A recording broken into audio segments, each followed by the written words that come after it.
tarde a todos e a todas, bem-vindas ao Centro Cultural Penedo da Saudade. Como sabem, durante este evento da Denso temos uma programação paralela muito rica e este ano temos especialmente, ou criámos aqui especialmente, duas mesas redondas sobre temáticas que eu penso que interessarão a muita gente. A primeira foi, faz hoje 8 dias, sobre financiamentos para a cultura e para as artes, e hoje é sobre a cultura e as artes na coesão territorial, e vamos ter a oportunidade de conhecer uma série de boas práticas que se fazem neste âmbito. Mas hoje é o Dia Mundial do Teatro, e como é o Dia Mundial do Teatro, também não sei se sabem, mas é costume, antes de cada evento, ler-se a mensagem do Dia Mundial do Teatro. Este ano a mensagem foi escrita por Theodoros Terzopoulos, que é diretor da Escola de Artes Dramáticas no Teatro Estadual do Norte da Grécia, em Salónica, e é fundador da companhia Attis Theatre em Delphi, onde tem dirigido múltiplas peças de teatro. Portanto, é um diretor de teatro. A tradução que eu vou ler é de Ricardo Simões, do Teatro do Noroeste, no Centro Dramático de Viana, Portugal. Poderá o teatro ouvir o pedido de SOS que os nossos tempos estão a enviar num mundo de cidadãos empobrecidos, fechados em células de realidade virtual, entrincheirados na sua privacidade sufocante? Num mundo de existências robotizadas dentro de um sistema totalitário de controle e repressão em todo o espectro da vida? Estará o teatro preocupado com a destruição ambiental, o aquecimento global, a perda maciça de biodiversidade, a poluição dos oceanos, o derretimento das calotas polares, o aumento dos incêndios florestais e os fenómenos meteorológicos extremos? Poderá o teatro tornar-se parte ativa do ecossistema? O teatro acompanha o impacto humano no planeta há muitos anos, mas está com dificuldades em lidar com este problema.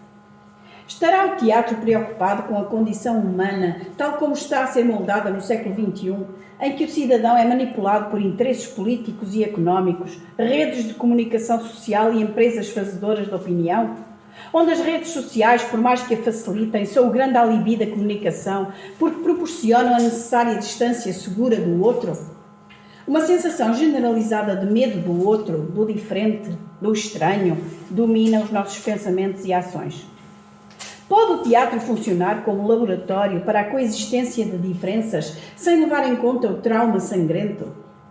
O trauma sangrento convida-nos a reconstituir o mito.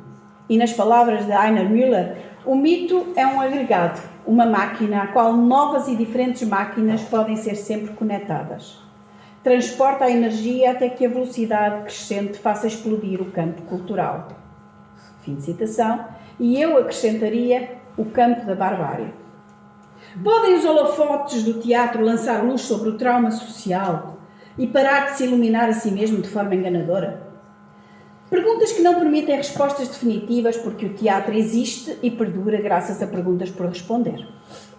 Perguntas desencadeadas por Dionísio, passando pela sua terra natal, a orquestra do antigo teatro, e continuando a sua silenciosa viagem de refugiado por paisagens de guerra, hoje no Dia Mundial do Teatro. Olhemos nos olhos de Dionísio, o deus estático do teatro e do mito que une o passado, o presente e o futuro, filho de dois nascimentos, de Zeus e Semele, que exprime identidades fluídas, feminina e masculina, raivoso e gentil, divino e animal, no limite entre a loucura e a razão, a ordem e o caos, um acrobata na fronteira entre a vida e a morte. Dionísio coloca uma questão ontológica fundamental. De que é que trata tudo? Uma questão que impulsiona o Criador para uma investigação cada vez mais profunda sobre a raiz do mito e as múltiplas dimensões do enigma humano. Precisamos de novas formas narrativas destinadas a cultivar a memória e a moldar uma nova responsabilidade moral e política que emerja da ditadura multiforme da atual Idade Média. E pronto. Agora deixo a palavra para a Érica Castanheira. Obrigada. Deixo estes pensamentos que podem despertar nas pessoas reflexões um bocadinho mais profundas. E, Érica, Obrigada, só tenho que agradecer à Érica a moderação desta conversa, tenho que agradecer também aos convidados que vão estar aqui connosco, bem-vindos também, e venham mais vezes que nós gostamos de vos ouvir. Obrigada. Obrigada, Cristina. Boa tarde a todos, os presentes e os que nos estão a ouvir e a ver nos seus locais de trabalho ou em casa ou no carro, quem sabe. Dar as boas-vindas também ao Hugo Cruz, que está online, que não pode estar presente, mas que está online connosco, à Lara Rodrigues, que está aqui, e ao Tiago Pereira. Agradecer-lhes por terem aceito este convite e agradecer-lhes por terem podido ter prescindido de algum espaço na vida deles ocupada para estar aqui hoje, com algumas restrições de tempo, tanto o Hugo como o Tiago, e portanto vamos tentar aqui também fazer este exercício do tempo. Gostava de salientar também que estas mesas redondas que este ano introduzimos também no âmbito da DENSO, da Mostra Cultural e Artística da região de Coimbra, penso que é uma aposta que eu acho que se deve manter no próximo ano e que realmente o facto de termos tempo para ouvir, e este texto também falou um bocadinho disso, de ouvir, é essencial nos tempos que correm. Não temos tempo para ouvir, é para pensar. Portanto, eu passaria a apresentar o Hugo. O Hugo, neste momento, é diretor artístico do projeto Desejar, movimento de artes e lugares comuns, e do projeto que fazemos aqui no âmbito da Braga 25, Capital Portuguesa da Cultura. Doutorou-se na Universidade do Porto com o tema Práticas Artísticas Comunitárias e Participação Cívica e Política, experiências de grupos teatrais no Brasil e em Portugal. Eu não vou ler o longo currículo do Hugo, totalmente, mas tenho-vos a dizer que o percurso é longo e cheio. Foi coordenador também de alguns livros, o Arte e Comunidade, Arte e Esperança, Arte, Reinvenção e Futuros. Eu salientei algumas coisas do currículo que têm um pouco a ver com o tema desta mesa redonda e foram estes que eu fiz questão de salientar. Foi diretor artístico, também no programa está ainda como diretor artístico do MES, Encontro Internacional de Arte e Comunidade, e do Festival Imaginários, entre outros projetos de curadoria e diversos projetos teatrais em co-construção com comunidades locais. Como já disse, atualmente é isso que está a ocupar mais o tempo do Hugo, é a Capital Portuguesa da Cultura. Eu já passo a palavra, Hugo. Vou, entretanto, apresentar os dois oradores aqui presentes e depois passo a palavra ao Hugo para apresentar o trabalho que tem vindo a desenvolver. A Lara, eu tenho aqui uma figura central na promoção da arte urbana em Portugal, e é mesmo, já conheço a Lara há alguns anos, e estava aqui a comentar com ela, é também a cofundadora do UL, do Covilhã Urban Art. Desde 2011, estávamos aqui a comentar já há tantos anos este festival, e que tem ganho espaço no panorama nacional e agora com dificuldades até de financiamento, e podemos também falar um bocadinho disso. Festival que transforma a cidade num museu a céu aberto, ligando à história têxtil, mas também ao seu presente e ao seu futuro. Mundos Morais hoje são sobre temas atuais e reflexões sobre o nosso futuro, tal como ouvimos aqui este texto hoje, no Dia Mundial do Teatro. Em 2012 criou o Lata 65, foi aí que eu conheci a Lara. Criou o Lata 65, um projeto que leva a arte urbana a séniores, promovendo a inclusão social.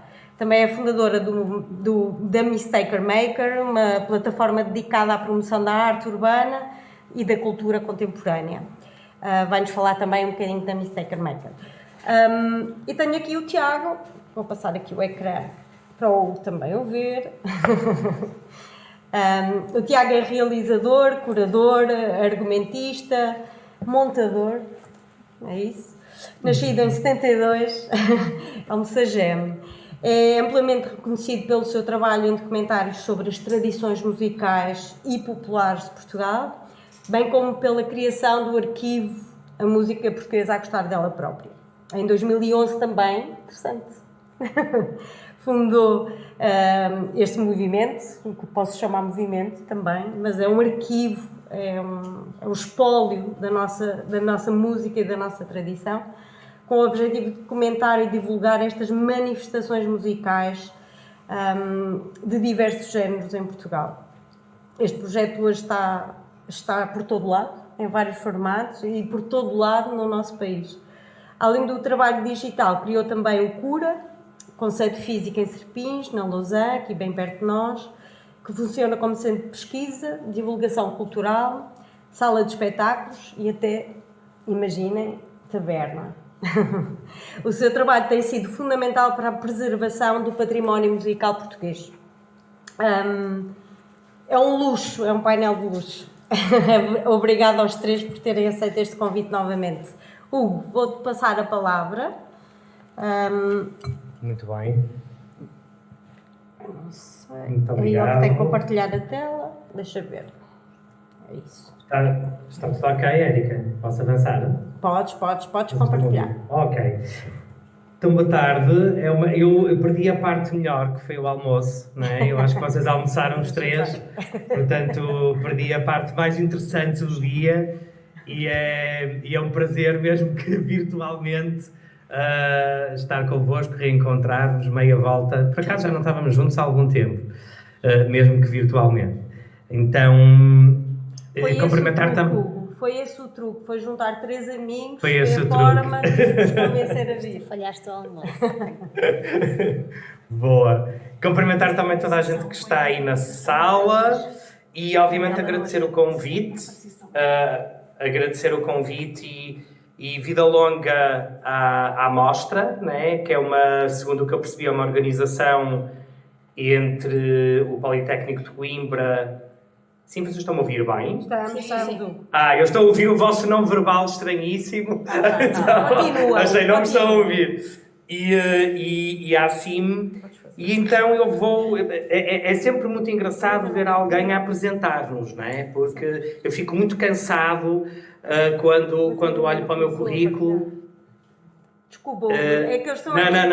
Tu ainda não começaste a partilhar, pronto. Não, ainda não. Ainda tenho que maturar a mim, depois vêm umas imagens. Pronto, eu acertei com a Érica que se calhar o mais interessante, em vez de estar a falar da minha experiência de uma forma generalizada, seria falar do projeto onde estou mais mergulhado nos últimos 3 anos e que também em junho vai ter o seu momento de fecho destes 3 anos de trabalho, de alguma maneira, e dedicar esta apresentação mais ao desejar. Como a Érica explicou, a minha base de trabalho é o trabalho de criação e já agora de criação teatral, já depois estamos no Dia Mundial do Teatro. O teatro às vezes esquece um bocadinho do que está a acontecer à volta e o que está a acontecer à volta também se esquece do teatro. Portanto, eu acho que o grande desafio é o que é que as duas coisas podem trazer efetivamente e como é que se pode aprofundar essa relação. Mas tudo o que eu faço vem praticamente daquilo que eu aprendi no teatro e continuo a aprender. Então, quando eu penso uma programação cultural ou quando eu penso uma curadoria, eu faço exatamente como penso um espetáculo quando estou a dirigi-lo e encená-lo. É exatamente a mesma lógica de pensamento. Então, não é despejar um conjunto de espetáculos durante uma semana nos espaços que eventualmente podem estar livres. Não. É porque é que eles acontecem naqueles lugares, porque é que um que acontece antes, outro acontece depois, porque é que pode haver um almoço pelo meio, porque é que podemos ir à taberna no final daquilo tudo, faz sentido haver uma conversa sobre isso ou não, que pessoas é que são também convidadas para enquadrar e para dar sentido a esse espetáculo, como é que essas pessoas são envolvidas, como é que o lugar está a respirar também essa programação. Então, a forma participativa e comunitária como eu tento fazer as coisas, nem sempre é possível. a maior parte das vezes não é fácil, porque é exatamente ao contrário daquilo que nós estamos habituados. Principalmente nós, os profissionais, nós, as instituições, porque depois quando tu vais efetivamente trabalhar com pessoas que não estão com esse papel profissional ou institucional, é onde tudo acontece, e são elas que resolvem, na maior parte dos casos, os problemas que acontecem durante os projetos, os obstáculos. Portanto, quando as coisas, como eu costumo dizer, quando a casa está a arder, é realmente as pessoas com quem nós estamos a trabalhar da comunidade que resolvem os problemas, o que não deixa de ser muito contraproducente relativamente às nossas narrativas e àquilo que nós muitas vezes defendemos, mas depois na prática não acontece exatamente assim. A questão do doutoramento que falaste e o meu trabalho enquanto professor e investigador foi muito mais exatamente por sentir, depois de 15 anos de trabalho, uma certa desesperança e uma certa necessidade de parar, como parei 4 anos, tive esse luxo, para tentar entender um pouco menos no olho do furacão e mais distanciado, e entender o que é que muitas vezes está em causa nestes processos, que os potenciam por um lado, mas que por outro lado também os inibem. Então foi a conversar com muita gente, a dialogar com muita gente, a ver mais de 20 projetos a trabalharem cotidianamente, que fui tentando estar mais calado, estar mais à escuta, não saber muito sobre as questões da cultura, da arte e da participação e escutar muito mais sobre isso e observar muito mais sobre isso. E esses 4 anos foram fundamentais até para as pessoas terem mais paciência para me ouvir, eventualmente, porque vem aquela história do professor doutor associado, mas é também uma devolução deste pensamento para que ele possa ser útil e que possa ser criticado, desmontado e que possa ajudar a produzir outro tipo de mudanças, até porque nos faltam muitos espaços para pensar sozinhos e ainda menos para pensar em conjunto, curiosamente. Então, assim, basicamente é isso para chegarmos ao desejar. O desejar, e agora vou partilhar, por favor, vocês ajudem-me com o tempo, está bem? Como estamos com gente conhecida, não há espaço para deselegância, tudo é elegante, para me mandarem calar. E o desejar é um movimento cor-de-rosa, como vocês estão a ver, e ele vem já de eu estive a trabalhar na candidatura de Braga para a Capital Europeia da Cultura, na segunda fase, e este era um dos projetos que já estava contemplado, embora com outro formato. Como vocês sabem, Évora será a Capital Europeia em 2027. Pelo menos essa é a previsão. Braga, Aveiro e Ponta Delgada ficaram com a Capital Portuguesa da Cultura. Eu costumo dizer, aliás, porque genericamente sou um otimista, que a melhor coisa que aconteceu a Braga foi não ter ganho a Capital Europeia da Cultura. E vou explicar porquê. Porque havia uma estratégia definida, uma estratégia até de 2030 cultural para a cidade, do qual fazia parte a candidatura à Capital Europeia, que eu acho que eventualmente poderia ter sido interrompida, muito desviada, perdendo a sua organicidade com um evento a uma grande escala como é uma capital europeia. Portanto, eu acho que a capital portuguesa, até porque ela aproveitou muito do trabalho que foi feito, foi a melhor coisa que aconteceu do ponto de vista cultural a Braga, mas esta é uma opinião pessoal, não é representativa, eventualmente, de todas as opiniões. Dito isto, o Desejar é um festival que não é um festival, é um movimento que procura reinventar a ideia que nós temos de quem produz e de quem consome arte.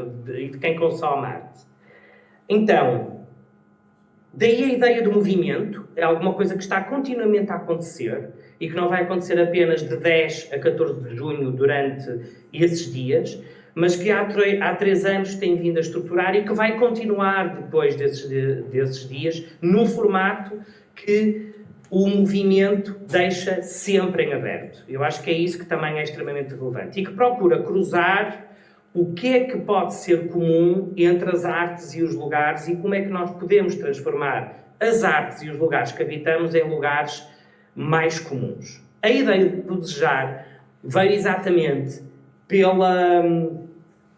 por um lado, ou pela hiperestimulação de desejarmos tudo e mais alguma coisa, porque estamos mergulhados num mundo hiperconsumista. Isto gera muita confusão, muitas vezes, que é nós, efetivamente, no meio de tanto desejo, já não sabemos o que é que desejamos e já não sabemos o que é prioritário desejar. Então, esta desconstrução do que é realmente essencial para nós é o mote deste projeto. E, por outro lado, também um certo cansaço de desejar e até uma certa desesperança e uma apatia que se transforma, muitas vezes, em não sabermos o que é que desejamos. Nós tentamos perguntar a crianças o que é que elas desejavam fazer na sua escola se não existissem adultos nas escolas. E a resposta foi um balde de água fria e absolutamente desconcertante, porque os miúdos encolhiam os ombros e não conseguiam desejar nada. E isto pode ter duas explicações. Ou realmente não desejam nada, ou então não sabem o que é desejar. Que eu não sei o que é mais grave. Ou seja, porque o desejar está muito conectado com esta ideia de sonhar e de produzir outras possibilidades. Não é? Então, foi por isso que nós fomos atrás do desejar.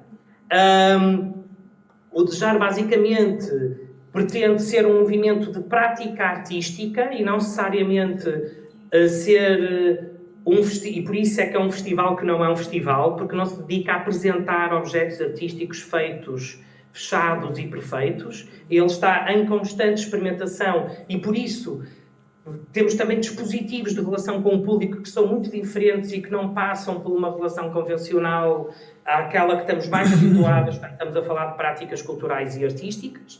Portanto, esta ideia de experimentação é muito importante reivindicar. A arte está extremamente formatada no seu circuito legitimado, está sempre a dizer vamos fazer qualquer coisa fora da caixa, mas depois não é possível fazer nada fora da caixa, porque nós, 6 meses antes, temos que dizer para a comunicação o que é que vai sair e tem que ter o título definido e depois nós temos que dizer que sala é que vai ser necessária e quantas pessoas é que a sala vão ter. Ou seja, toda a máquina que está montada reduz imenso o potencial de experimentação artística.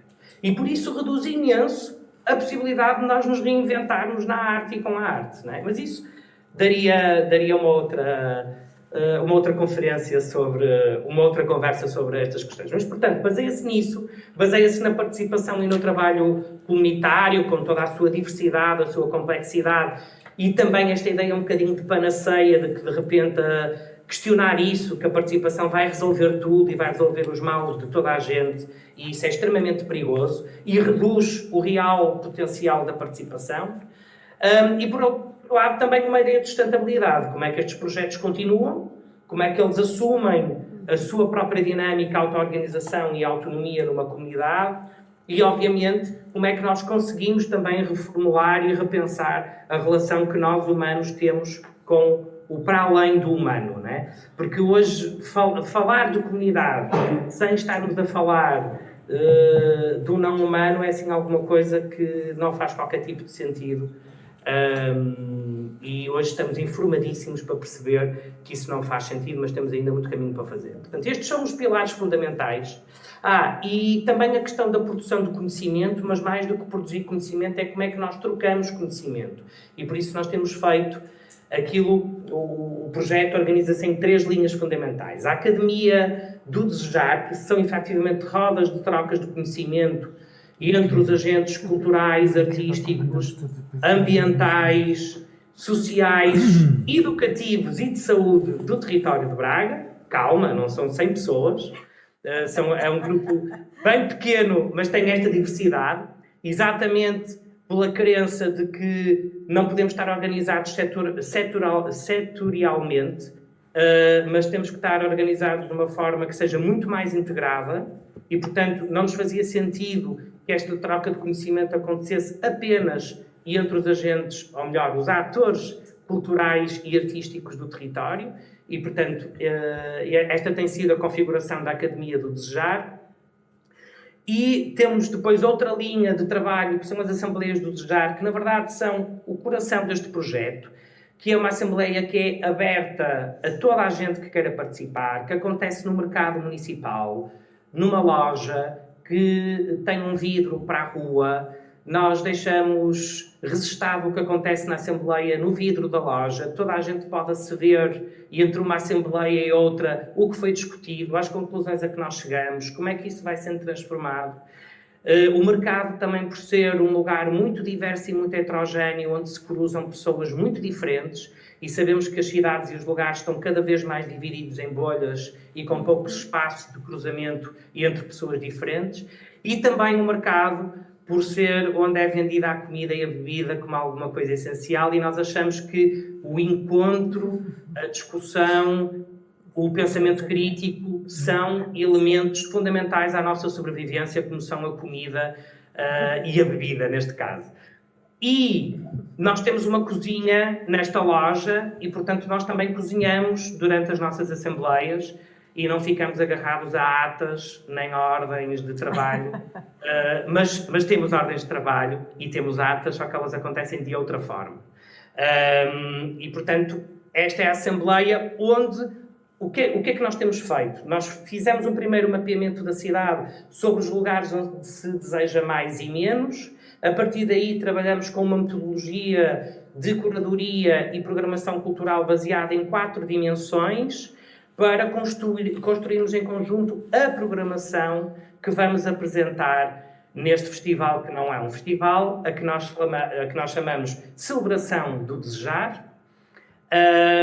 Durante estes 4 dias, portanto, esta programação foi desenhada toda em conjunto e eu agora vou-vos dar um cheirinho dessa programação para terminar. Esta é então o nosso lugar de trabalho das Assembleias.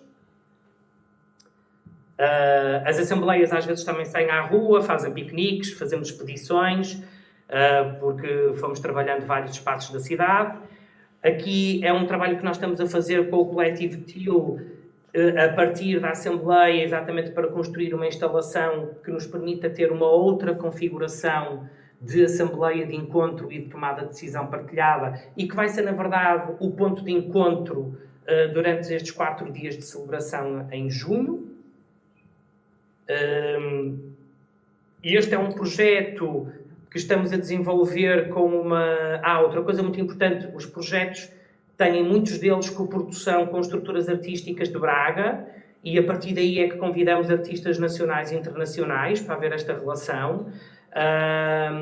Esta política de terra queimada, de importar programações que vêm todas de Lisboa ou do estrangeiro porque são muito giras e aterram nos territórios e deixam 3 dias de fruição, que é ótimo, mas que depois do ponto de vista da transformação dos territórios às vezes não acontece grande coisa, infelizmente. Então este cruzamento entre estes 3 níveis parece-me que é bastante relevante. Ele é muito complexo, complica-nos imenso a vida do ponto de vista da contratação pública, do ponto de vista do tempo de trabalho que tem que ser a triplicar, de entendimento, porque uma estrutura local não vai pensar uma criação, por exemplo, como uma coreógrafa americana que está habituada a fazer este trabalho em vários lugares no mundo, mas é exatamente essa troca que nós queremos. É exatamente isso. Porque esta coreógrafa também está a perceber, através desta estrutura local, que cidade é Braga, como é que funciona, que material é este trabalho do ponto de vista deste espetáculo, que é um espetáculo que vai acontecer com as trabalhadoras e os trabalhadores de manutenção e limpeza da cidade. Então nós fizemos uma parceria com a empresa municipal, com a AGER, e neste momento estão 55 trabalhadores a criar um espetáculo onde também entra a maquinaria, os caminhões, o equipamento de varredura da cidade e, portanto, vamos estrear no estaleiro da AGER e este espetáculo a abrir o festival. Já agora o espetáculo chama-se 85.755T que são exatamente as toneladas de lixo produzidas em Braga em 2024 e que é o ponto de partida deste trabalho. Outro projeto que estamos a desenvolver neste contexto do desejar é com o guarda-rios, este rio, que é um trocadilho com o rio que se chama Rio Oeste de Braga e que foi um rio conhecido como, já foi um dos rios conhecidos como um dos mais poluídos da Europa, e estamos também a fazer este trabalho. Um outro trabalho com as crianças e pré-adolescentes de Braga, com um agrupamento de escolas e a artista italiana Caterina Moroni, que na verdade são percursos em que nós adultos somos guiados pelas crianças e as crianças vão nos mostrar qual é a sua perspectiva, neste caso do bairro das Inguardas em Braga.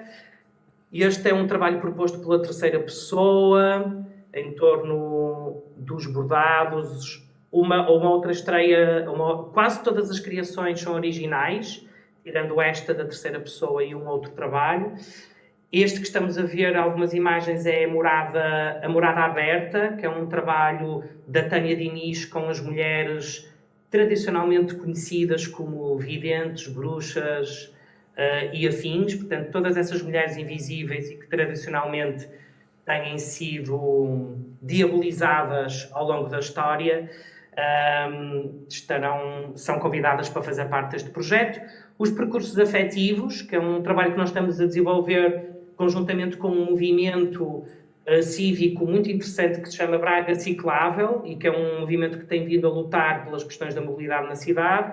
É um percurso de bicicleta que é criado também com alguns moradores de Braga e que vai convidar o público também a fazer estes percursos. Aqui ficam a conhecer parte da nossa Assembleia. Pela nossa Assembleia já passaram mais de 160 pessoas. O número não é importante, mas nós também temos sempre a porta aberta. Então este número vai sendo muito flutuante e nós temos, ainda agora, continuamos a receber pessoas novas a quem temos que explicar muitas vezes em síntese tudo o que aconteceu para trás, mas preferimos isso a fechar a porta. E basicamente é isso. Tínhamos aí uns vídeos, mas não sei se faz sentido ou se já passei imenso tempo. Eles são muito longos, Hugo? Não, são 1 minuto, mas também acho que não acrescentam muito ao que já foi aqui dito. Se calhar então podemos passar para os colegas. Eu passaria, depois se tivéssemos tempo no fim, passava acho que é isso. Pode ser o... Claro, se calhar, Lara, permites-me que passe ao Tiago, a palavra ao Tiago. Obrigada, Hugo. Obrigada por partilhares connosco. Esta que é uma experiência de programação cultural de co-criação, que resulta da co-criação com as pessoas, é isso? Se bem percebi. Exatamente. É ou seja, o que me parece que é muito importante é, relativamente à criação artística com pessoas das comunidades, não há, eu costumo dizer que é praticamente consensual. Toda a gente acha muito interessante esse trabalho. Só que eu costumo dizer que é dar tiros nos pés, ou seja, é encomendar aos artistas e às comunidades muitas vezes a resolução de problemas sociais e estruturais que precisam de um outro nível de complexidade. Mas como nós artistas somos muito entusiasmados, adoramos estas encomendas e achamos que nós vamos mudar o mundo, que a arte vai mudar o mundo e, na minha opinião, não podíamos estar mais equivocados. Mas essa é a minha opinião. Portanto, para que haja realmente uma possibilidade de mudança, as criações, porque daqui a uns anos vamos estar a acusar de nada ter acontecido e disto não servir para nada. É só uma questão de virar a bitola para o outro lado, o vento para o outro lado qualquer, e entre tempos isto já não tem interesse nenhum. E, portanto, para isto ter realmente poder, tem que estar alinhado com curadorias e programações culturais que tenham exatamente estes princípios também de cocriação presentes. E, num terceiro nível, também com as próprias políticas culturais e aqui, obviamente, já que estamos num contexto de CIM, as próprias políticas culturais locais são aqui fundamentais. Se estes 3 níveis estiverem alinhados, podemos fazer um trabalho extremamente interessante, consequente e com um legado. Sim, e mesmo que não faça grandes mudanças, que dê pequenos passos, não é? Tiago, vou-te pedir para apresentares um bocadinho do trabalho que desenvolves na música portuguesa, a gostar dela própria e no espaço, no Cura, que sim, eu estava está na região. Eu estava a ouvir o Hugo e a pensar como é que nós andamos quase todos a pensar as mesmas questões e as mesmas coisas, e como é que a apresentação dele, de repente eu vejo num microcosmos que é Serpins, na Lausanne, que é um sítio tão pequeno e com pensamento de curadoria ou de programação semelhantes. Pronto, a música portuguesa a gostar dela própria é um projeto muito grande, tem 8.100 vídeos, desde histórias de vida a cantigas, a artesanato, seja o que for, que tenha a ver mais com as pessoas. É um projeto sempre humanitário e pronto, e neste momento esse projeto é um arquivo, e esse arquivo tem um grande problema sempre para resolver constantemente, que é como chega às pessoas. E pronto, e neste momento o nosso principal objetivo, que é uma coisa que não é imediata e que não basta estalar os dedos, é efetivamente ter uma rede neural de todas as viagens que todos os temas suscitam dentro do arquivo, e portanto criar uma espécie de chat GPT dentro do próprio arquivo da música portuguesa a gostar dela própria, para, através de algoritmos, rapidamente podermos seguir as viagens das canções, as viagens das pessoas, as viagens das histórias de vida, etc., porque isso parece-nos o mais importante, que é como é que um arquivo tão grande chega efetivamente às pessoas e as faz viajar e perder-se numa história tão grande como o património imaterial português. Mas pronto, isso é só um lado que tem a ver com aquilo que nós fazemos de ter os vídeos. Mas depois, a música portuguesa a gostar dela própria tem muitas outras questões dentro do seu espaço, na cura, e como se chama cura, chama-se cura porque não podia ser a doença, porque eu gravo permanentemente o fim das coisas e, portanto, não podia permanentemente continuar a ter a doença só de mostrar o fim, tinha que saber poder dar a volta e dizer como é que se dava a volta. E, portanto, é muito engraçado quando tu falas de todas estas questões do desejar, ou dos saberes, ou da troca, ou das redes, e como isso são coisas que todos nós, de facto, e a Lara também, estamos envolvidos, porque eu acho que uma das coisas essenciais que, por exemplo, vai acontecer agora na cura no dia 21 de junho é exatamente, e hoje já tivemos muitas conversas aqui sobre esse assunto, tem exatamente a ver com essas questões das apresentações. Porque é que continuamos sempre a fazer as apresentações nos mesmos lugares? Como é que se muda isso? Como é que se muda o dispositivo? Então nós vamos fazer uma coisa que também não é um festival, que se chama Palco Paisagem, porque achamos que é muito mais interessante discutir a paisagem do que o território, até porque o território está sempre baseado em políticas, etc. E a paisagem é uma coisa muito maior, que abarca sempre vários territórios, e o Palco Paisagem não é mais do que pôr artistas a tocarem no meio do nada, às vezes no meio das folhas, às vezes ao pé do rio, outras vezes no meio da montanha, e as pessoas chegam à cura e compram efetivamente um mapa, e esse mapa tem a divisão de onde os artistas estão, e elas têm que chegar lá, e para chegarem lá tem um arquiteto paisagista, ou tem um geógrafo, que neste caso é o Álvaro Domingos e a Aurora Carapinha, que os levam por Serpins a descobrir onde é que está um artista, e vão explicando as suas noções de paisagem e as suas noções de território até chegar a esse artista.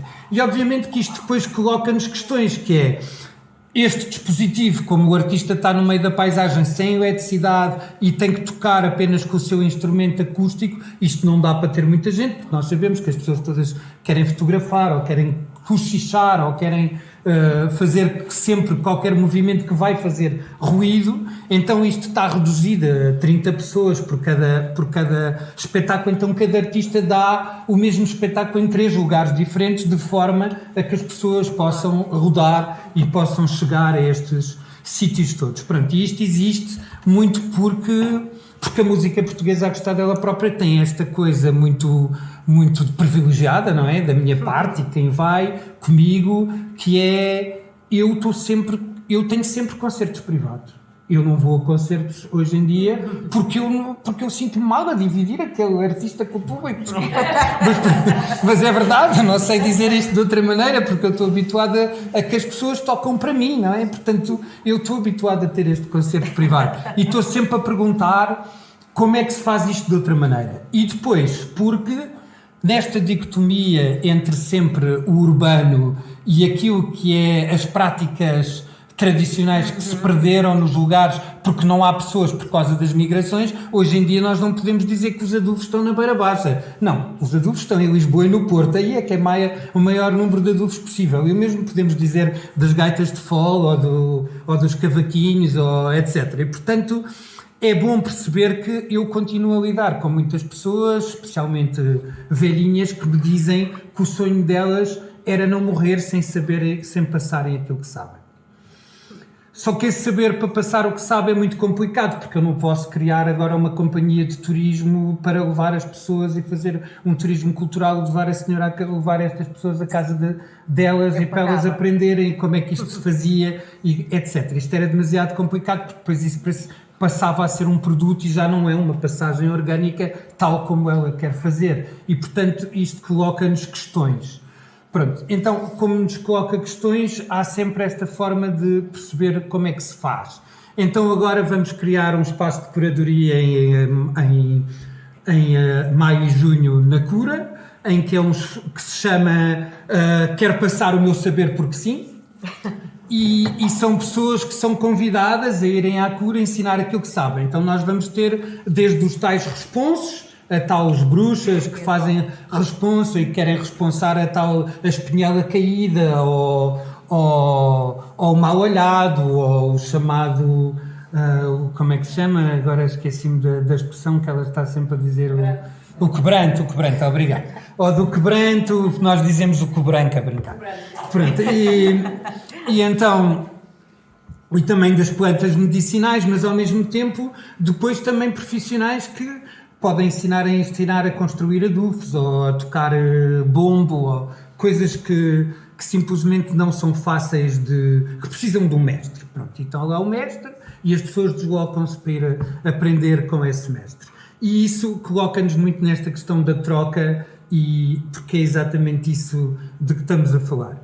Pronto, e sobre isso, acho que esta tua forma das assembleias também tem muito a ver com aquilo que fazemos em Penamacor. Nós temos nós temos aquela situação em Penamacor da candidatura da DG Artes do Mapa e Coesão Territorial, que acaba este ano, acaba em dezembro, e que no nosso caso, para nós, pelo menos para mim, aquilo é um caso de sucesso, porque Penamacor é um lugar pequeno e porque é um lugar que ainda valida muito todas as suas práticas tradicionais, etc. Então nós conseguimos, com esta cura na raia, esta cura que nós abrimos em Penamacor, conseguimos fazer um sistema integrado na sociedade a partir da tradição oral e a partir das riquezas da música tradicional. E isso significa, como é que se faz? Faz ir gravando os mais velhos.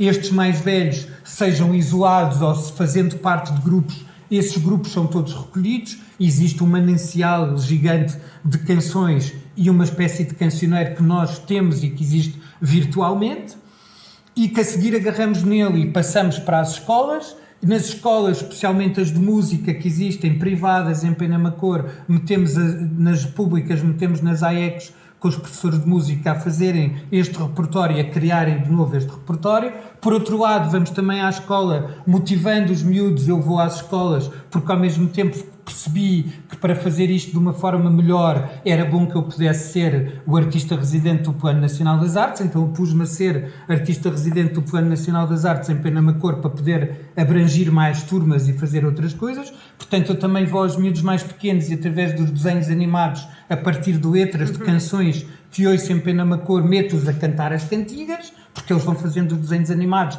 e cantam as cantigas ao mesmo tempo. E ao mesmo tempo ensino-os a gravar, para eles irem gravar os seus avós e nós termos mais repertório, ensino-os como se grava pessoas e Depois também fazemos oficinas de construção de instrumentos, adubos, etc., para criar espaços de economia onde as pessoas não queiram ir embora de Penamacor, porque podem ter uma mais-valia, além dos seus empregos, onde podem vender adubos que cada vez são mais procurados e que podem dar expansão à sua animação. Isto é muito bonito porque, por exemplo, uma das pessoas que agora está a construir adufos em Penamacor é a Gina, e a Gina decidiu pôr os bordados no adufo, ou seja, agarra na pele e antes de pôr a pele no adufo, borda a pele com os temas que as pessoas lhe dão e, portanto, ela vende os bordados. E o problema que nós pensámos é que aquilo não tinha bom som, mas fizemos testes e percebemos que aquilo soa bem na mesma e que esses adufos têm força na mesma. Depois, como a nós nos suscita sempre esta questão de como é que o mundo avança, né? Porque, por exemplo,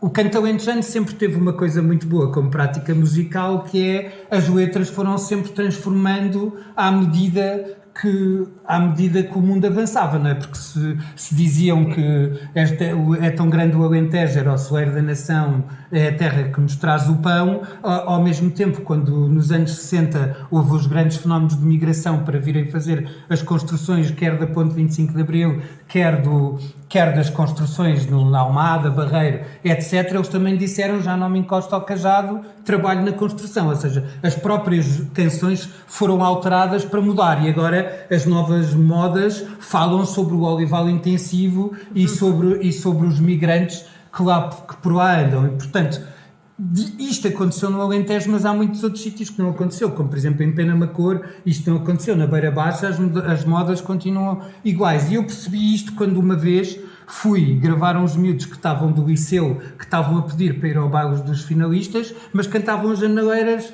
a pedir uma morcela e uma chouriça. Mas tu queres é que eles te deem dinheiro para tu ires beber daiquiris em Torre de Molinos, não é? Muda lá a canção. E eles mudaram. E aquilo resultou, porque eles perceberam efetivamente que tinham que mudar a letra da canção e que iam ter mais sucesso se fossem honestos, porque ninguém lhes ia dar morcelas e chouriças. Eles também não as queriam, não é?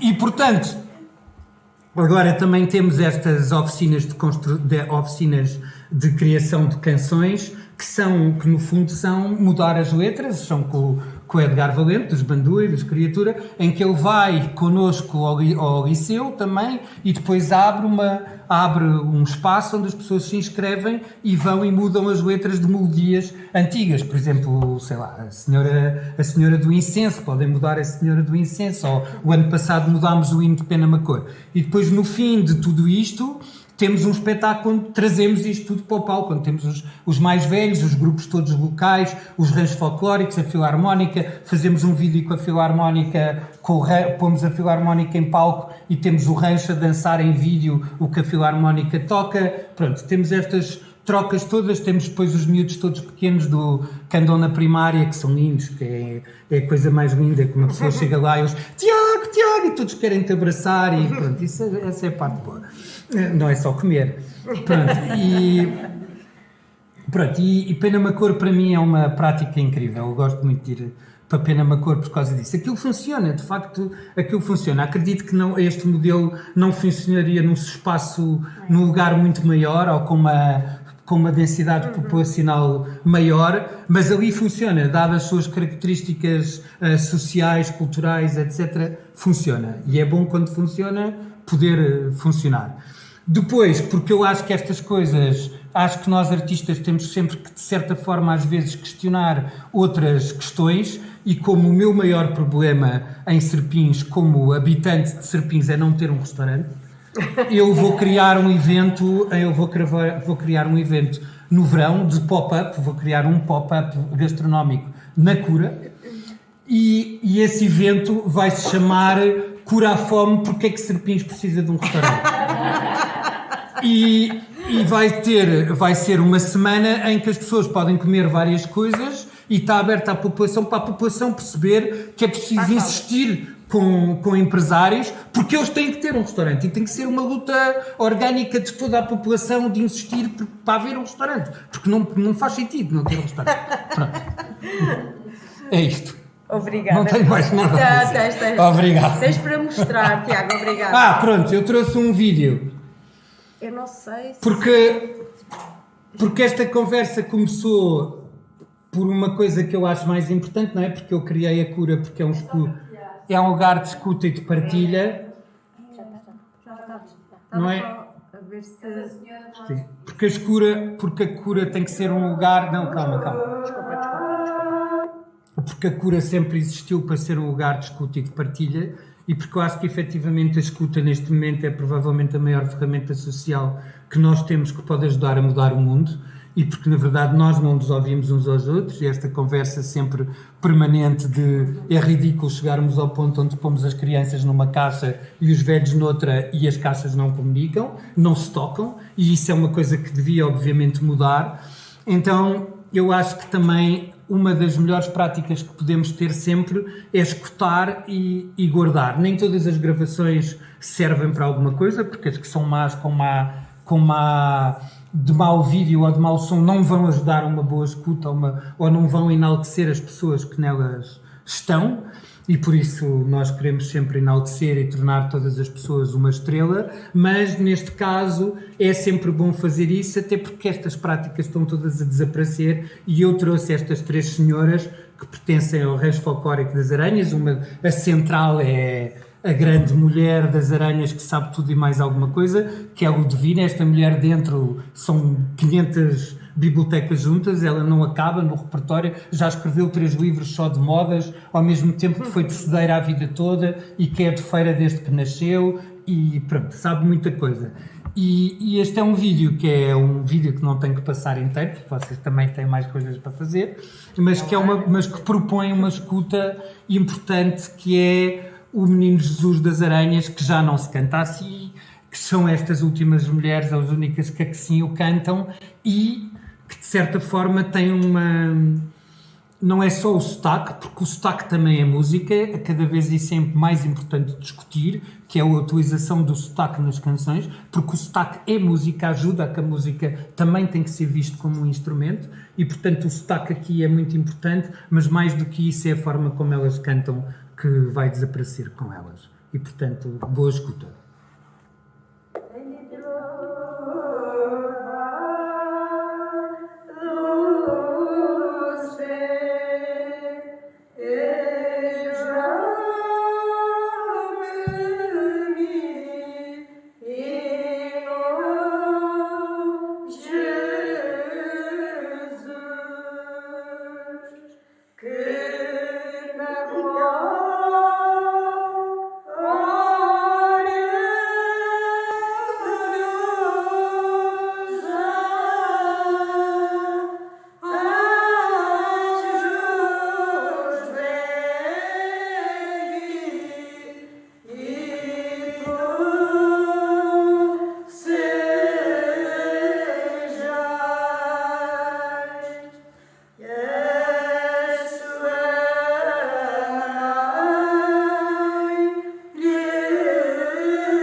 Desculpa, estava aqui a comentar com o Tiago, fiquei aqui com o menino nas mãos, que isto não se interrompe, mas eu vou ter que interromper. Mas é que senão não tens tempo.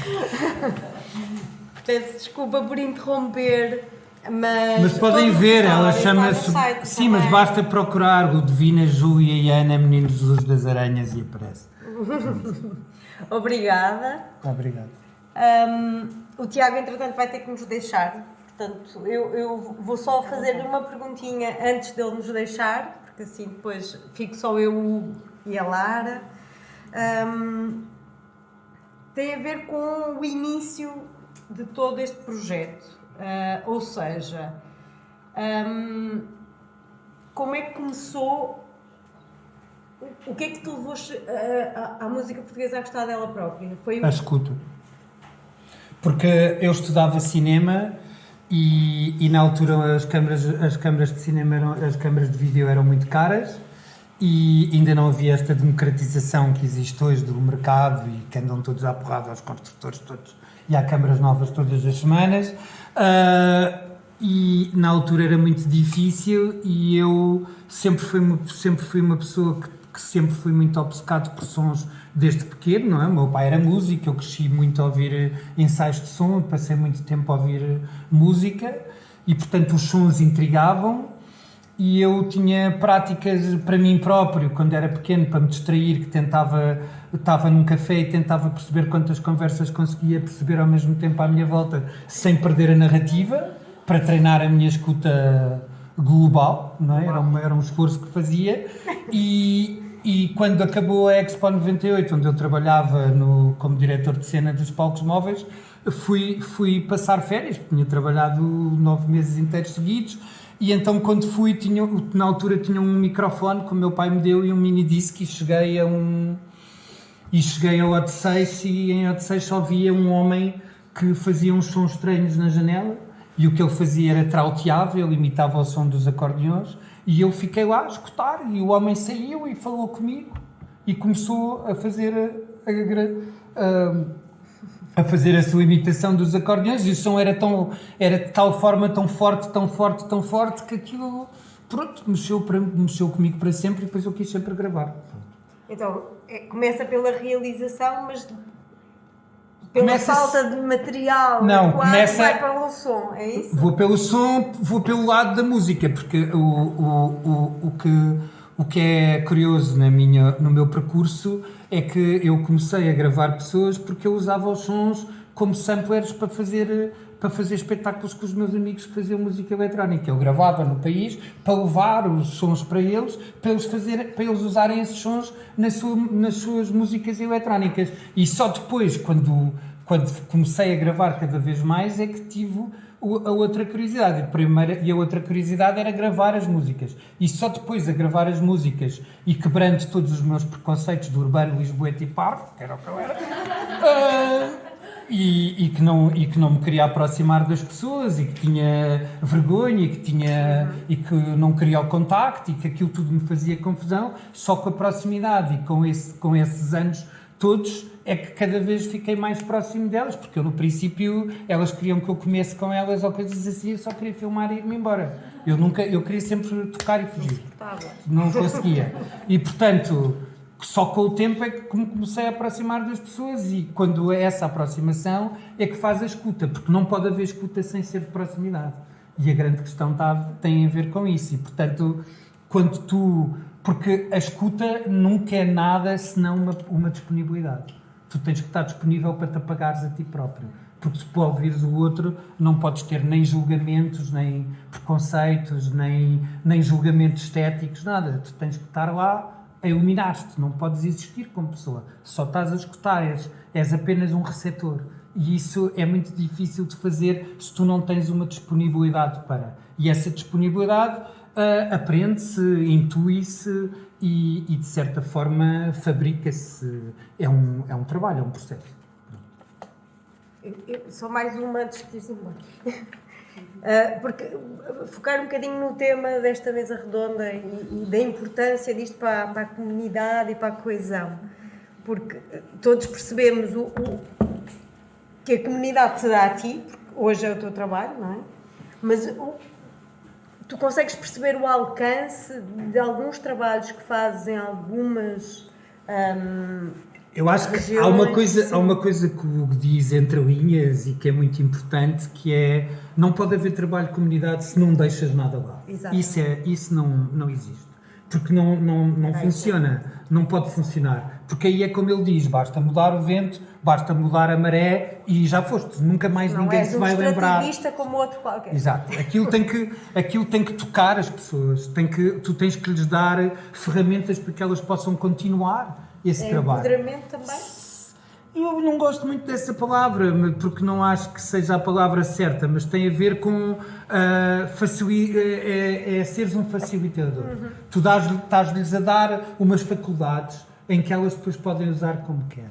E isso é dar-lhes essa possibilidade delas poderem fazer elas próprias as coisas. Que às vezes elas, se calhar, nem sequer sabiam que podiam fazer, mas que rapidamente percebem que não é assim tão difícil.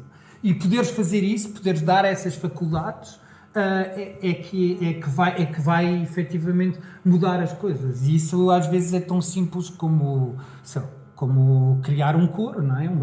Nós temos um coro em Serpins e a questão do coro é exatamente essa coisa, é pôr pessoas que não cantam e que toda a gente acha que não precisa, que tem que saber de cantar ou que tem que seguir partituras ou que, etc. E dizer-lhes, não, toda a gente canta e tu também podes cantar e, portanto, tu podes também ir para o coro e cantar e pronto, e logo se vê. Pronto, e depois fazer isso. Tiago, desculpa interromper, mas eu não resisto. Eu costumo dizer que muitas vezes nós fazemos um trabalho muito parecido com aquelas aplicações de encontros amorosos. Então, eu digo nós somos que nós fazemos, exatamente, eu digo que faça um trabalho de Tinder cultural. O que é que isto quer dizer? É exatamente entender que protagonistas e captores é que existem nos lugares. E como é que se podem conectar uns com os outros. Exatamente, que recursos endógenos é que já todos os lugares têm cultura e arte. Pode estar mais ou menos legitimado, mais ou menos consciente, uma série de fatores. Mas, portanto, este trabalho de Tinder cultural é basicamente entender que abordagens artísticas, que espaços, que comunidades e pessoas se podem reconectar de outras formas. Então, às vezes é só mudar o cenário, né? O Tiago estava a falar de paisagem e às vezes é isso. É sair da paisagem administrativa para ir para a paisagem natural. E isso já pode, com os mesmos... ir para a paisagem. Exato. E basta às vezes isso para gerar uma outra produção cultural e artística e também gerar a sua própria sustentabilidade, né? Então, eu acho mesmo que nós temos que perceber que é possível fazer cultura e arte desde que existam pessoas, é possível. Em qualquer lugar. Não venham com a história da black box, com as luzes, com não sei o quê. Ok, espetacular. Se pudermos ter, tudo bem. Mas se não pudermos, faz na mesma e de outras formas. Quem não tem cão quer ser com gato. Agora já não é lisboeta, já diz estas pessoas. Não. Hugo, vou ter que te interromper porque o Tiago vai mesmo ter que nos deixar, está bem? Agradeço ao Tiago, lamento não poder ficar mais um pouco. Estes 3 oradores, eu não planeei muito, inicialmente nem sabia se iriam apresentar alguma coisa, estes meus queridos oradores, depois decidiram que sim, eu tinha preparado umas perguntas, portanto isto é muito flexível e portanto eu agradeço ao Tiago.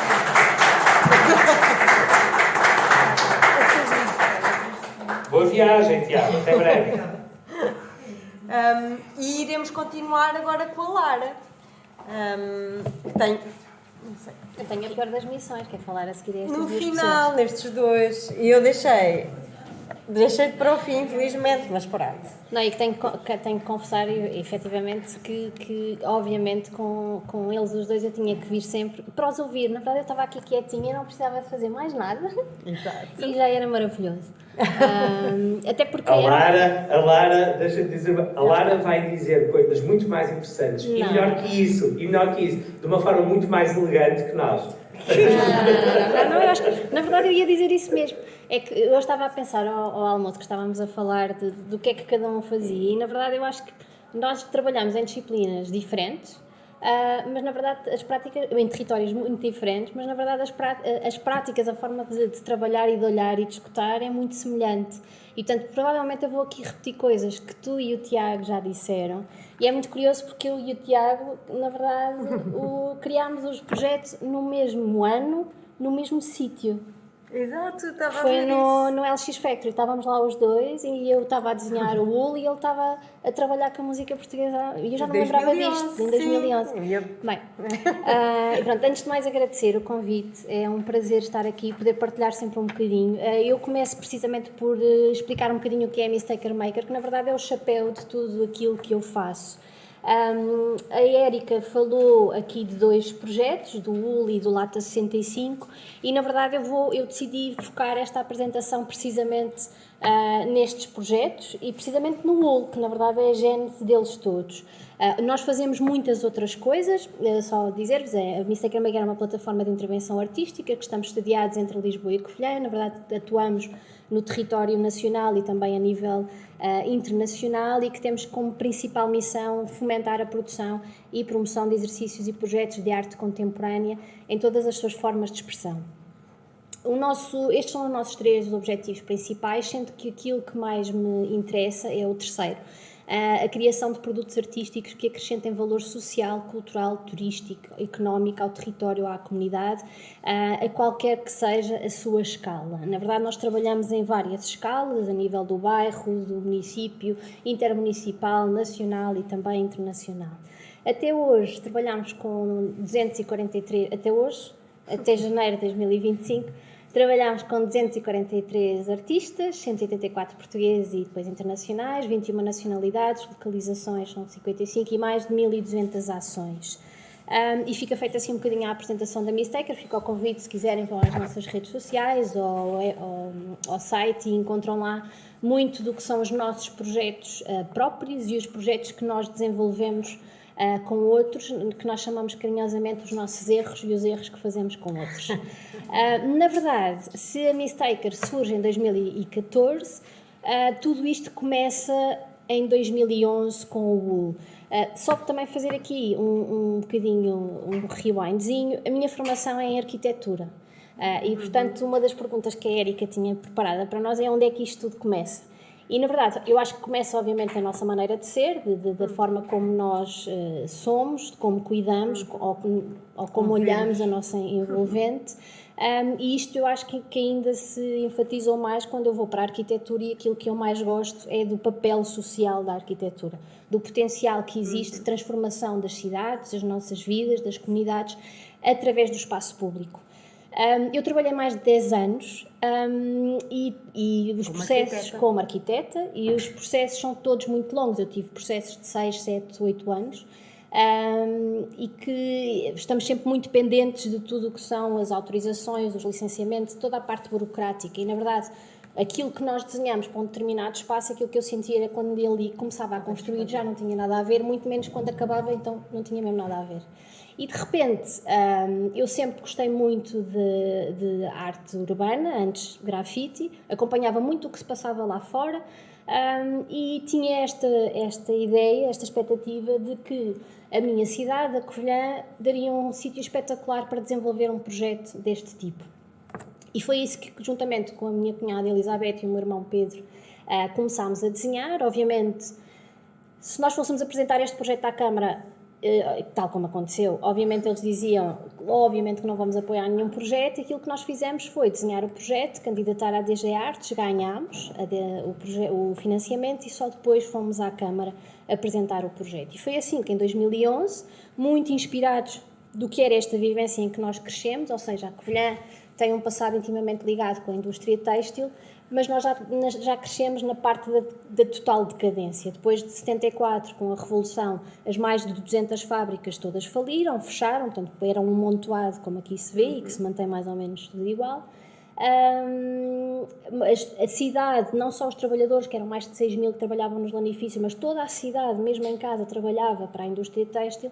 De repente, quando há esta decadência, torna-se um enorme estigma. A cidade tem muita dificuldade em encontrar um novo rumo, encontrou mais ou menos um novo rumo, que eu creio que agora está cimentado, que é a universidade, mas que depois também existe este problema das universidades em Portugal, e não só, que são fechadas nelas próprias, as academias não lidam, não sabem comunicar com as cidades, mas foi este o panorama cultural total inexistente, muito pouca coisa a acontecer, tudo que, na verdade, tudo o que era bom não era apoiado, acabava por se ir embora, e portanto nós achámos que havia algo a fazer numa cidade absolutamente em abandono, envelhecida, onde toda a gente saía. E achámos que projetos que nós acompanhávamos lá fora podiam ser inspiração para algo que nós quiséssemos. E assim surge o UL, em 2011, o primeiro festival destas expressões de arte contemporânea em Portugal. mas introduzimos-los de uma forma um bocadinho diferente do que andava a ser feito, como ferramentas capazes de promover transformação social, cultural, económica, turística. Lá está, uma coisa que também falámos, já não sei se foi aqui, se foi à hora do almoço, em que tudo tem que estar conectado, ou seja, não há esta coisa de pensar só a cultura e depois pensamos por separado a educação e por separado tudo o resto. Na verdade, nós achamos que isto tem que ser pensado ao mesmo tempo para realmente ser forte. Especificamente no interior, onde tudo é muito mais difícil, e através disto aspirávamos a uma crescente coesão, sustentabilidade do território e, obviamente, esta questão de descentralizar a cultura. Estes foram os 5 objetivos que nós definimos. Eram objetivos mais expectativas do que outra coisa, porque não havia nada semelhante em Portugal, nós não tínhamos nada a acontecer semelhante em Portugal, lá fora muitos poucos projetos, tenho-vos a dizer que havia 3 projetos a nível mundial que estavam a ser feitos, e os objetivos eram os seguintes. Esta questão de despertar o interesse da comunidade, sempre muito presente esta questão da comunidade, de prestar homenagem ao território para potenciar a redescoberta da sua identidade. A comunidade da Covilhã, os covilhanenses viviam de costas voltadas para a sua própria história, que era uma história de decadência, e portanto nós queríamos transformar isto. Reabilitar, obviamente, as áreas urbanas, nós trabalhávamos, sempre nos focámos especificamente, estamos agora a alastrar nos últimos anos, no centro histórico da cidade, que é o ponto mais envelhecido, mais degradado, mais cinzentão. Reabilitar espaço urbano, democratização da arte com este ato, obviamente. Eu acho que eu mantenho aqui a democratização, mas na verdade eu acho que aquilo que nós fazíamos já era democracia cultural, mas isso é outro tema, de outro debate. Esta questão de envolver sempre a comunidade, ou seja, foi uma coisa que nós sempre quisemos, era envolver e envolver de muitas formas. Sendo que aquela primeira coisa que nós fizemos e que nunca pensámos que iria ter o impacto que teve foi, literalmente, nós montávamos uma barraca à frente das intervenções com cadeiras para as pessoas se sentarem a acompanhar os trabalhos. E este era o primeiro contacto de convite, era o primeiro convite que nós fazíamos às pessoas para acompanharem os projetos.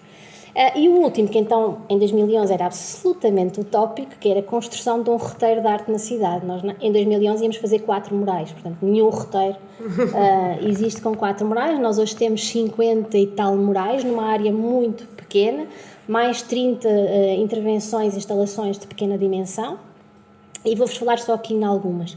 O processo é muito simples, nós convidamos sempre 4 artistas, 2 portugueses, 2 estrangeiros. Deixo também aqui uma pequena nota, para não estranharem. Este ano não estão a surgir artistas portugueses e, portanto, neste momento nós vamos ter mais estrangeiros do que portugueses. Isto é uma crítica que nós fazemos também ao meio, ao ensino, à forma como as coisas estão a ser feitas. Não há artistas portugueses a surgir, com qualidades e, se calhar, com enfim, passamos à frente. E assim que eles aceitam, nós enviamos um pacote de informação sobre a Covilhã, sendo que há imensa informação e aquilo que nós lhes pedimos é que eles façam alguma coisa relacionada com o território. O facto de sermos um território muito rico em muitos temas permite uma identificação do trabalho deles e um olhar deles sobre o nosso território, sobre N temas absolutamente diferentes e uma identificação da população com o trabalho que é feito.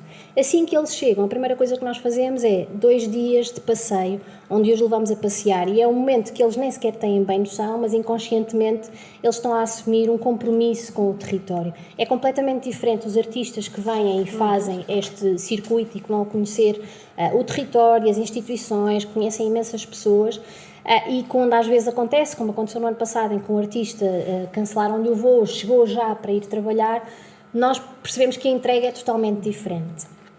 Esta foi a primeira intervenção que nós fizemos, mesmo no ponto central da Covilhã, junto da igreja mais mediática, que é foi uma missão muito arriscada, mas que na verdade foi o ponto de partida para todo o... Nós fomos tendo vários artistas, na altura, na verdade, também da primeira edição, tivemos o Vils, que ainda ninguém conhecia, e que nos falava sobre o envelhecimento do interior. Eduardo Lourdes? Não, era o avô mesmo. Nós só sabemos, passados uns anos, que era a cara do avô. O Pantónio, que nos fala sobre a sonoridade da nossa cidade, ou seja, de primavera a verão nós temos os andorinhões de manhã e à tarde pelo céu da cidade que fazem um barulho ensurdecedor e que é muito característico, e foi isso que ele quis colocar na parede. Temos aqui o trabalho do Bosoletti, que nos fala com uma estética absolutamente contemporânea, que nos fala sobre a decadência dos lanifícios, em que as pessoas tentaram todas entreajudar-se, sustentarem-se umas às outras, mas acabaram por haver uma decadência e de cair, e que nos fala também de outra coisa. Ele pinta tudo em negativo, desculpem, estava-me a faltar o termo, como se fossem negativos das fotografias antigas, porque é desta forma que nós temos a tendência a olhar tanto para as cidades como para as nossas próprias vidas, de forma absolutamente negativa. A peça é para ser vista desta forma. Quando nós a invertemos, nós percebemos que ela é muito mais delicada, que tem, e obviamente se vocês um dia forem lá e conseguirem ver isto ao vivo, vocês vão perceber os fios de cabelo que quando se olha de forma positiva, através do telemóvel, nós conseguimos ter uma percepção de beleza que de outra forma não temos. Temos aqui a Cinta Vidal, que, por exemplo, fala-nos do papel da mulher muito invisível no que é a indústria dos lanifícios. Também aqui uma homenagem que nós quisemos fazer ao trabalhador, ao covilhanense anónimo, que na verdade é o Sr. Viseu, que é um senhor que habitava ali na casinha do lado, que nós decidimos, é uma fotografia que vem de 2011, de um dos primeiros projetos que nós fizemos, e que nós selecionámos a cara dele para representar esta figura anónima que ajuda a construir a cidade. O Sr. Viseu foi escolhido não por ser a fotografia mais bonita, mas porque, na verdade, é uma pessoa que toda a gente tem uma opinião muito consensual sobre ele, e ele representava o covilhanense de muitas maneiras. Ele começou a trabalhar nos lanifícios aos 10 anos de idade, trabalhou durante 2 anos para comprar o seu primeiro par de sapatos, ele foi atleta do Sporting da Covilhã, foi treinador de atletismo do Sporting da Covilhã, e ele vivia no centro histórico, e portanto de muitas maneiras nós nos conseguíamos identificar com ele. Sim, e agora é um embaixador claramente da Covilhã. Também aqui uma peça que nos fala do que é o património industrial, de uma arquitetura muito específica do que era a indústria. Uma das últimas peças que também fizemos com o grego Táxis, que nos fala do passado e também do presente, ou seja, temos esta menina que remete para o trabalho infantil que existia nas fábricas e que continua a existir, se calhar não em Portugal, mas no nosso planeta claramente, que nos fala da serra também, o que o carro representa um bocadinho a rampa da Serra da Estrela que nós temos na Covilhã. Se nos murais nós consideramos que são performances de longa duração, porque na verdade nós estamos durante 7, 8 dias a trabalhar sempre no mesmo sítio, e as pessoas que vivem ali ao lado fazem parte desta mesma performance. A maneira como tratam os artistas, que na Covilhã os artistas nos dizem sempre que é algo diferente, que notam que as pessoas já estão muito habituadas e que vêm e trazem sopa, e trazem o lanche, e trazem tudo e mais alguma coisa. Todas estas pessoas fazem parte e contribuem para o sucesso daquele mural que está a ser pintado. Obviamente nós temos muitas outras atividades. Aqui foi uma ação comunitária de cocriação que fizemos com o Mantraste e a comunidade na Galeria António Lopes, onde existe uma tapeçaria de Porto Alegre, que é o Covilhã Granja, Covilhã Cidade Granja, Cidade Fábrica, desculpem, e nós queríamos fazer a terceira versão, que era a cidade atual, e portanto convidámos as pessoas a virem desenhar e colocar plasticina sobre o que é a visão deles sobre a cidade, e foi muito interessante perceber a visão que as pessoas têm da cidade, onde por exemplo aparecem os incêndios da Serra da Estrela também, ou seja, tudo foi colocado neste grande painel de 2 metros. Outras atividades que nós fazemos, workshops abertos à comunidade, vamos até às escolas também, temos as conversas com os artistas, onde eles partilham não só o seu percurso, mas também os trabalhos que estão a fazer neste local em concreto. Temos os concertos, que foi algo que começámos a fazer em 2017 e que neste momento evoluímos do concerto para a residência artística, onde nós convidamos músicos para estarem a criar com outras pessoas da nossa cidade, ou inspirados pela história da nossa cidade e a sonoridade da nossa cidade, e que depois são apresentados sempre também em espaço público. Existe esta ocupação do que é o espaço público. Algo que a mim me interessa especialmente, que são as visitas guiadas, onde eu partilho aquilo que nós estamos a fazer e aquilo que já foi feito, mas também escuto novamente. É este momento de escuta que a mim me interessa sempre especialmente, e também não esquecemos a parte da tecnologia, onde nós temos criámos a possibilidade através do Talk to Me, são as 2 fotografias de cima, de cada pessoa ao seu ritmo pode falar diretamente com o mural, ou então em baixo, que é a nova app, que tem uma componente de gamificação, que também permite às pessoas conhecer todos os trabalhos que vão sendo feitos. O Lata 65, outro projeto que a Érica falou, surge de observação em 2011. Se nós estávamos numa cidade universitária e nós achávamos que esse era o nosso público, rapidamente percebemos que não era claramente o nosso público, eram os idosos. E que ficavam horas e horas a acompanhar os trabalhos, a fazer todo o tipo de perguntas, e isso, na verdade, depois foi acontecendo noutros sítios. E um dia, numa mesinha de café, houve um amigo que me decidiu desafiar, vamos fazer um workshop.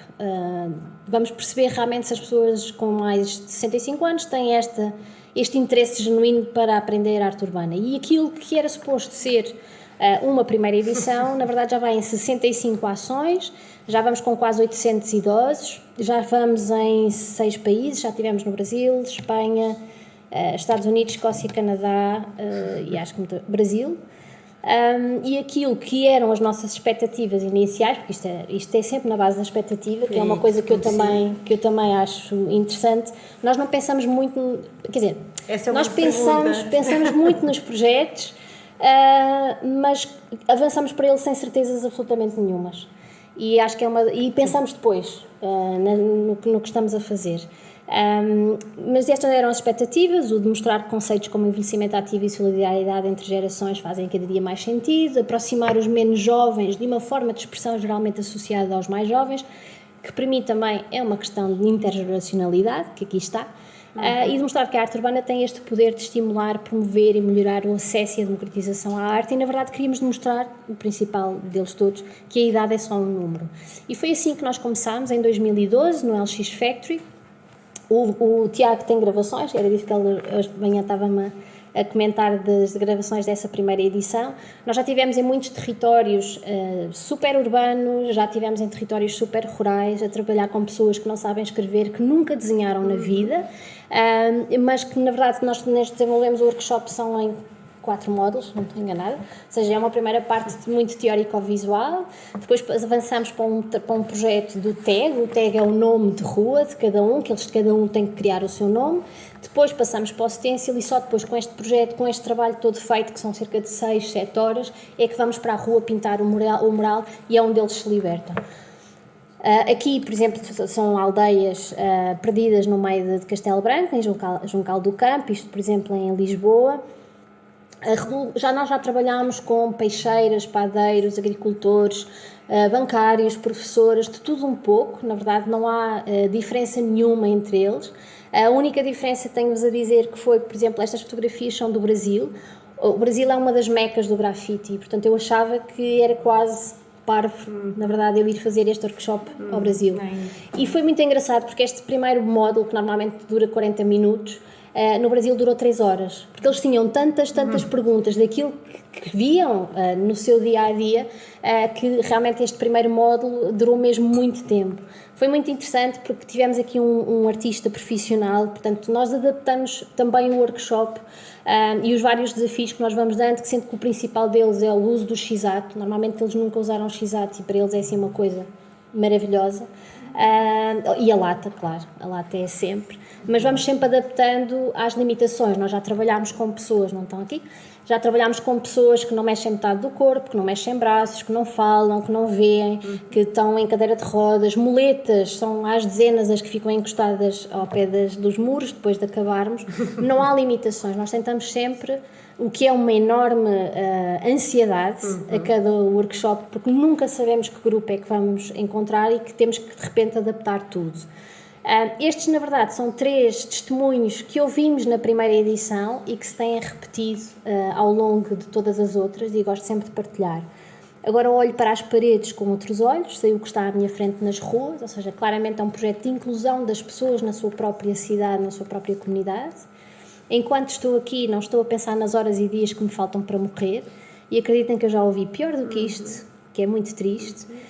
E este da Luísa Cortesão, descobri uma nova forma de continuar a viver. A Luísa Cortesão foi uma senhora médica, reformada compulsivamente, que veio ao nosso primeiro workshop e depois começou a fazer coisas na rua. Ainda há muita coisa em Lisboa que foi ela que pintou, e na verdade foi uma forma dela continuar a viver, porque ela ficou com do problema que teve, ficou com um problema no cérebro, então ouvia imensos ruídos e a única forma dela sair à rua passou a ser ir fazer stencil, ir pintar paredes, o que era muito engraçado.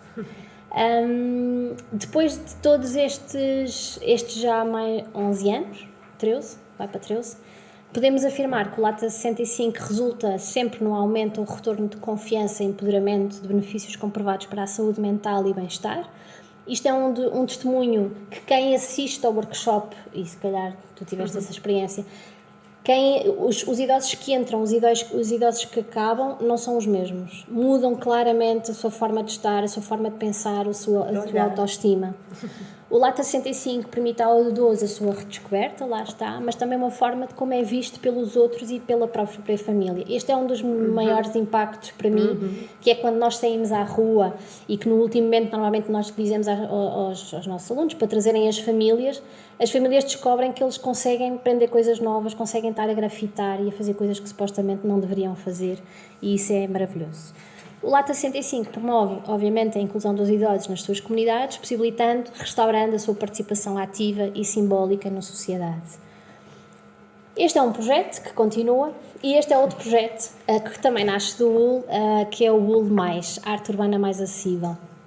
Nós, ao longo deste tempo todo do UL, nós percebemos que, apesar de nós de vez em quando na Covilhã fazermos visitas guiadas para um grupo da APPA-CDM local, que não estávamos a incluir claramente este grupo. E se nós, naquele primeiro objetivo que nós tínhamos, que era desenvolver um projeto acessível a todos, nós tínhamos a clara noção de que não estávamos a conseguir chegar a todos.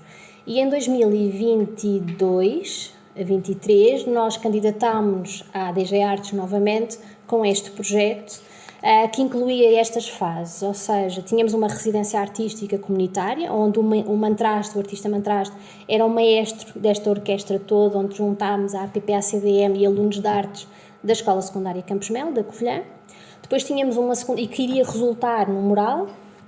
Depois, numa segunda fase, tudo está a acontecer paralelamente, tínhamos os recursos de acessibilidade, não em 3, mas na verdade depois acabámos por fazer em 4 murais, onde tinham réplica tátil, braille, audiodescrição em português e em inglês, texto em linguagem clara em português e em inglês, comunicação alternativa e aumentativa e língua gestual portuguesa. É um projeto pioneiro a nível nacional e internacional.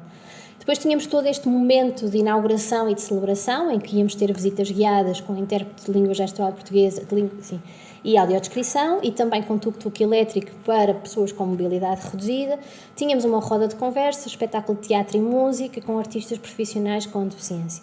E por último, esta questão da mostra e da memória, que é sempre importante, que tinham a ver com exposições na Covilhã e no Museu do Azulejo em Lisboa, onde deixámos parte do mural em espólio, e todo um filme documental que está neste momento a fazer um circuito de festivais, que já ganhou uma série de prémios, menções honrosas e seleções.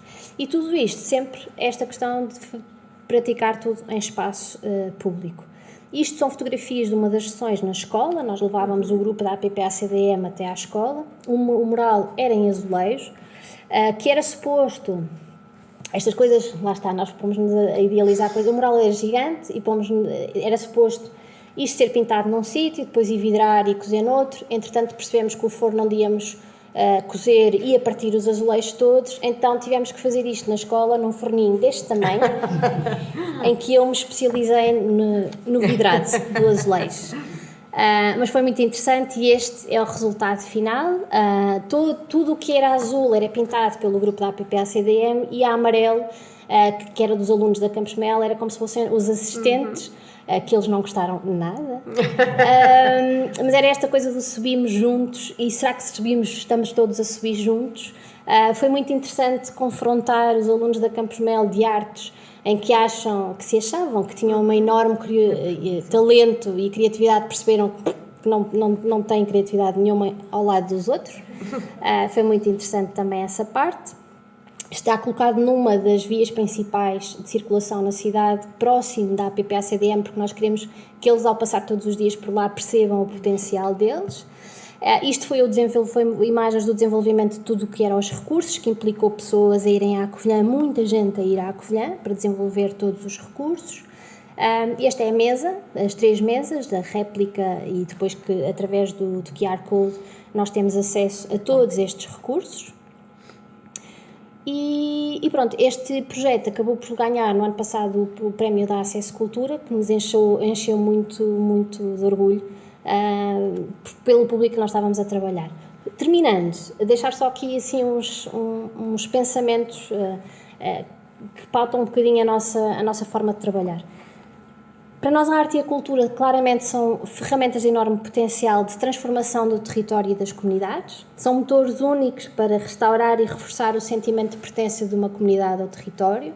São ferramentas de pensamento crítico, instrumentos de coesão e de inclusão social e territorial, e para mim é um bem essencial à vida. E por outro lado, o espaço público, o verdadeiro palco de interação, sempre, intercâmbio, consciência, construção de humanidade, dignidade e cidadania em todas as suas dimensões, e o palco mais democrático e democratizador, onde se potenciam todas as capacidades da arte. E mesmo a terminar, é assim uma lista, uma cábula que existe lá no ateliê, no estúdio, que nós gostamos de ter muito presentes, de coisas que é necessário ter quando se trabalha com público, espaço público, cultura, arte. A questão da observação e da escuta, e não me vou repetir porque o Hugo e o Tiago já falaram disto, é essencial, de outra maneira é impossível. A empatia, a curiosidade, que está muito a cair em desuso, a autenticidade, a experimentação, o cuidado, o cuidar, o encontro, o diálogo, ter tempo, uma descoberta constante, algo muito importante, uma autocrítica e uma autovigilância para connosco, essencial em tudo, nos nossos projetos, a avaliação que fazemos dele, a formação, a capacitação, eu acho que é sempre essencial estar a fazê-la, colaboração, desconforto, muito importante, trabalhar no desconforto eu acho que é das coisas mais incríveis que existe e de onde saem na verdade os melhores resultados, a responsabilidade e a coragem. E pronto, com isto, obrigada.